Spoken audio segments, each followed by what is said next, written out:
Hārawera. Tēnā koe, Mr. Speaker. Kia ora tātou katoa e te whare. Mr. Speaker, I'm all for holding the state sector to account, particularly in respect of Crown accountability to Māori. But just because the bill says it's about achieving gains in terms of financial efficiencies, effectiveness and future viability of agencies, doesn't mean there will naturally be any benefit to Māori. In fact, restructuring of the state sector over the past 30 years has had quite devastating results for Māori. Forestry, rail, electricity. So we're not naturally inclined to accept restructuring as necessary being of any value at all to the wider Māori community.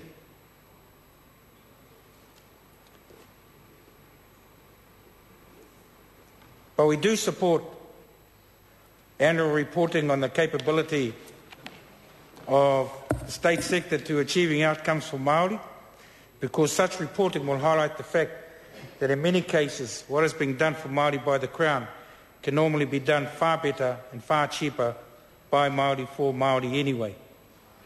And in respect of this particular issue today,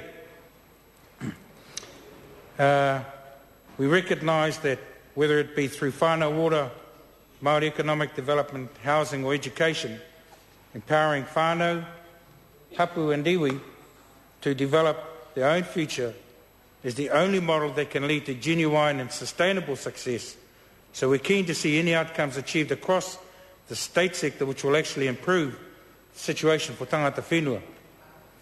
And so when we look at this bill to amalgamate a number of existing agencies, Ministry of Research, Science and Technology and the Foundation for Research, Science and Technology into a new Ministry of Science and Innovation, and the National Library and Archives New Zealand into the Department of Internal Affairs, we reserve our support till we see whether it will lead to better performance and better outcomes for Māori.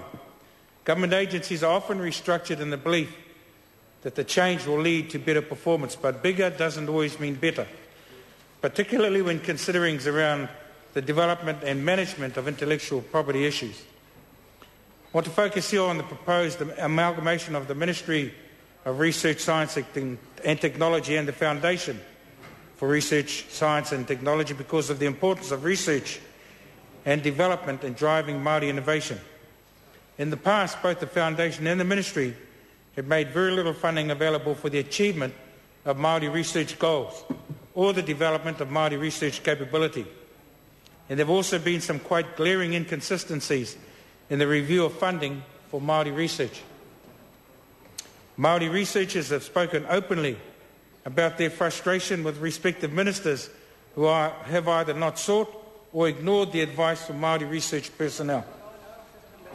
So we'll be looking to this bill to see whether or not the interests of the treaty and both treaty partners are protected, and to see, for example, whether Māori will get equal access to the $140 million set aside over the next 10 years for natural hazard funding, and whether Māori are actively involved in the water and energy funding from both research, science and technology over the next year. And if this bill passes first reading, we will raise questions through the Select Committee about whether the new funding arrangement includes any Māori-specific goals, such as the development of Māori research capability and the development of knowledge of benefit to Māori communities, and if so, how much is allocated to such a goal, and whether or not such funding is ring-fenced for Māori-specific goals or is just contestable funding. As for the other key amalgamation of the National Library and the National Archives, I'll be looking to the submission of Te Rōpū Whakahau. The organisation of Māori librarians have been in existence since 1992, advocating for improved management of Māori workers, Māori material and Māori clients, and the recognition and implementation of Māori intellectual and cultural property rights. They have a key role to play in the improved management of Māori issues, taonga Māori and Māori clients, and Māori staff in the profession. And it is only right that they be specifically involved in any future development of this bill. I take the point raised by the previous speaker about the importance of the independent status of the National Library and the National Archives, and the need to ensure that its future is not wrapped up with commercial expectations or other political expectations of a government department such as that of Internal Affairs. The Māori Party will support this bill to first reading, however, to allow time for all Māori groups and individuals who have a stake in this issue to tell Select Committee what they think of this bill and how they think it might be changed to improve services to Māori in the future. Our vote beyond first reading will be determined by what we hear through the Select Committee process. Tēnā koe.